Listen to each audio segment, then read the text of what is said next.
Mga kaparokya, bago natin umpisahan ang online viewership ng dalawang noontime show sa bansa, ang It's Showtime at ang Eat Bulaga, and at the same time, yung pa-premyong ibinahagi po nila ngayong araw, ay umpisahan po muna natin sa nakalap po nating TV ratings nila nitong nagdaang Miyerkules, April 1. Pero bago yan mga kaparokya, magpapakilala po muna ako sa inyo.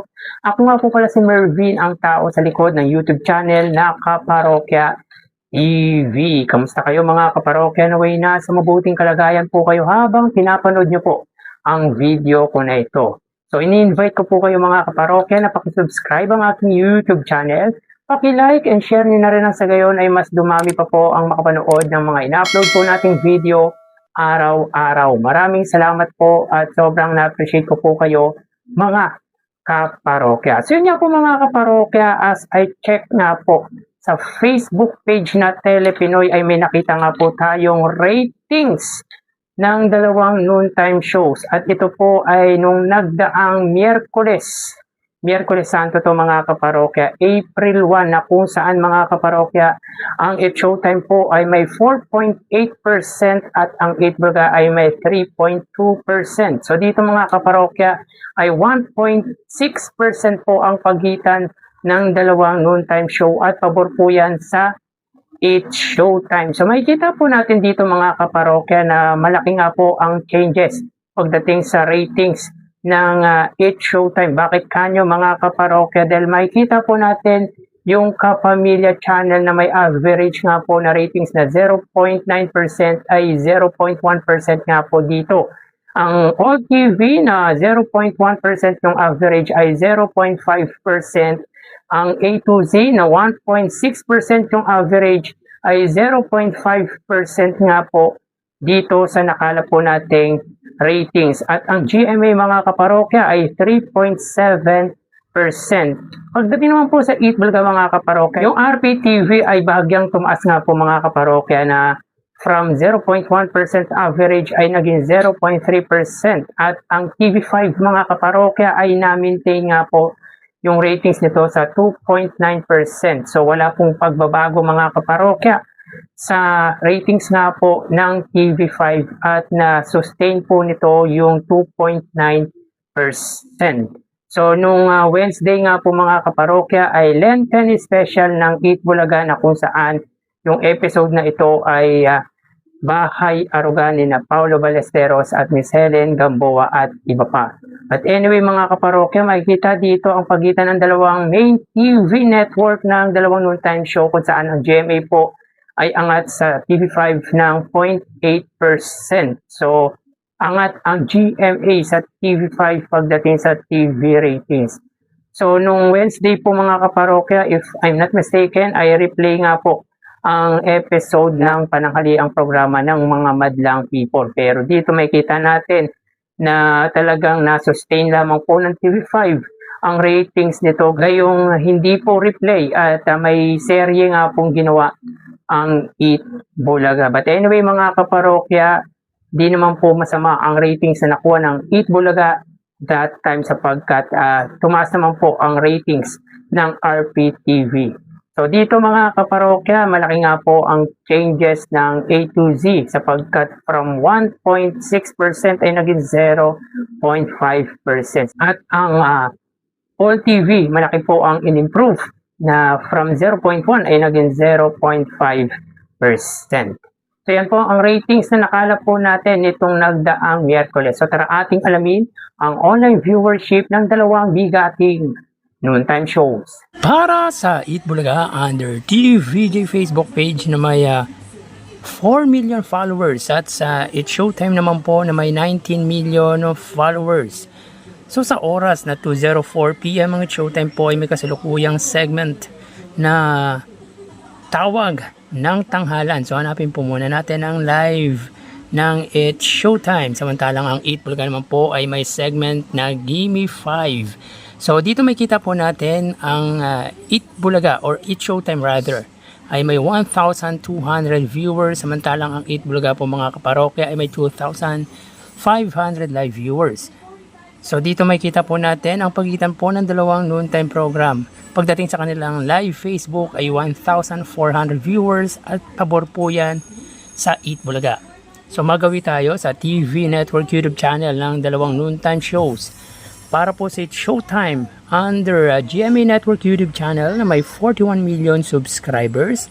At sa Eat Bulaga naman po under TV5 YouTube channel na may 2.75 million subscribers.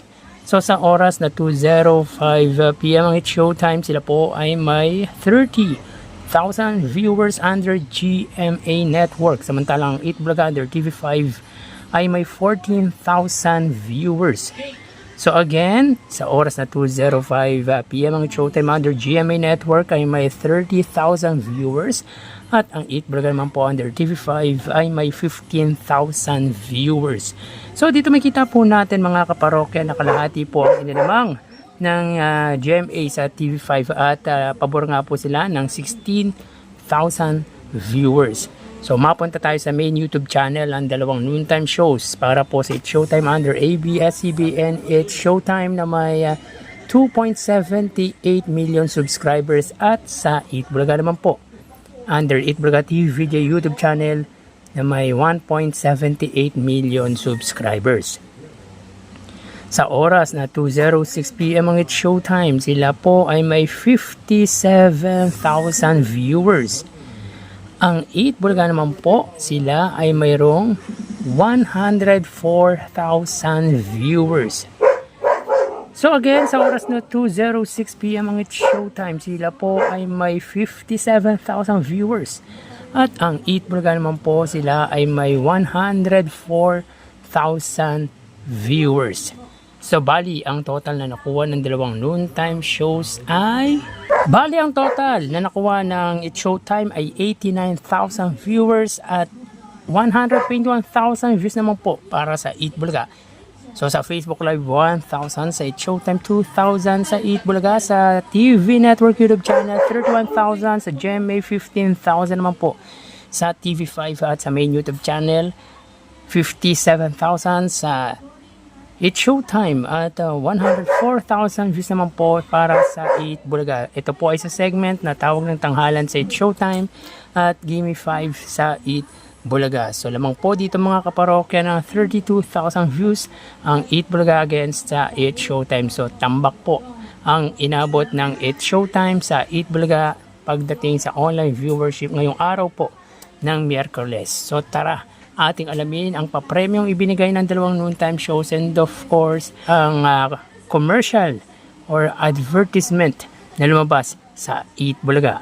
So mga kaparokya, yan nga po ang naging resulta na kinandak nga po nating online viewership ngayong araw po ng Miyerkules na kung saan mga kaparokya umabot po ng 89,000 views ang It's Showtime at 121,000 views naman po ang Eat Bulaga. Ito po ay sa segment na tawag ng tanghalan ng It's Showtime at Gimme 5 para naman po sa Eat Bulaga. So again, 32,000 ang inilamang ng Eat Bulaga against sa It's Showtime. Kanina nga po mga kaparokya, magpasa hanggang ngayon ay wala pa rin po ang unkabogable star Vice Ganda and of course si Ann Cortez para sa It's Showtime. Samantala sa Eat Bulaga mga kaparokya, wala nga po si Maine Mendoza, wala rin po si Wally Bayola at Paulo Ballesteros dahilan kung bakit present si Atasha Mulak sa Eat Bulaga kaninang episode. So magawi tayo mga kaparokya sa papremyong ibinahagi ng dalawang noontime program. So ang It's Showtime po ay nakapamahagi ng 60,000 pesos. Sa 60,000 mga kaparokya, 45,000 dito ay sa Laro-Laro Pick at 15,000 pesos naman po sa tawag ng tanghalan. Kahapon nga po mga kaparokya ay nakapagbigay nga po ng 588,000 ang Eat Showtime. Ngayon po ay 60,000 sapagkat hindi po pinili ng contestant ang pot na nagkakalaga nga po ng 100,000 at mas pinili nga po nito yung lipat. Samantala sa Eat Bulaga mga kaparokya, sa 155,000 na ibinahagi ng Eat Bulaga, 30,000 dito ay sa The Age is Right, 50,000 sa Sugod Bahay at 85,000 sa Gimme 5. So perfect po ang papremyong ibinigay sa segment na Gimme 5. Makikita dito mga kaparokya na magaling po talaga yung mga bata at nag-aral po yung mga batang nag-participate sa nasabing segment dahil nakuha nga po ang jackpot worth of 50,000 pesos. So again, 155,000 para sa Eat Bulaga, 60,000 naman po para sa Eat Showtime. So dito ay lamang pagdating sa pamamahagi ng papremyo ang Eat Bulaga. At pag pinagsama naman po mga kaparokya, ang papremyo nila sila po ay may 215,000 pesos. So yun nga po mga kaparokya, tulad ng sinabi po natin ay gumawa na naman po ng panibagong record ang Eat Bulaga. Bakit kanyo mga kaparokya? Dahil na-break nga po nito yung pinakamataas na number of ads para sa isang episode. So kanina nga po ay umabot sila ng 81 TV ads. So na-break na po yung 76 TV ads, yung highest number of ads in a single episode ng Eat Bulaga. At di lang po yung mga kaparokya, another record din po uli ang ginawa ng Eat Bulaga sapagkat yung 41 TV ads na nakuha nila sa isang gap, ito na po ang pinakamataas na number of ads para sa isang gap nga po ng pananghaliang programa. So sa unang gap ay 40, sa pangalawang gap ay 41 TV ads. So may kita po natin dito mga kaparokya yung mga produkto na lumabas sa Eat Bulaga. Meaning in 3 days episode, meron na nga pong total na 201 TV ads ang Eat Bulaga. Nung Lunes ay 61, kahapon niya po ay 59 at 81 TV ads naman po ngayong araw. So malaki po ang itinalon ng ads ng Eat Bulaga from kahapong episode at ngayong episode. So 22 ads ang nadagdag ngayong araw po.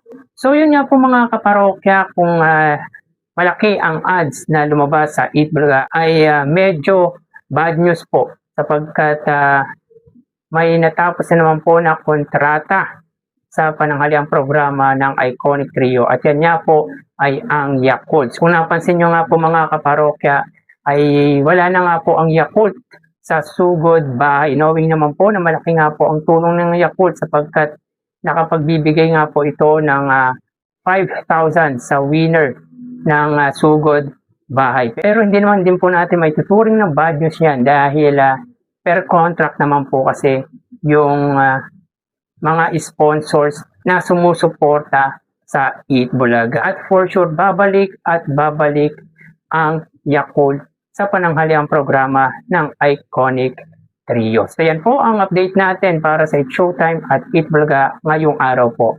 So hanggang dito na lang. Thank you and God bless.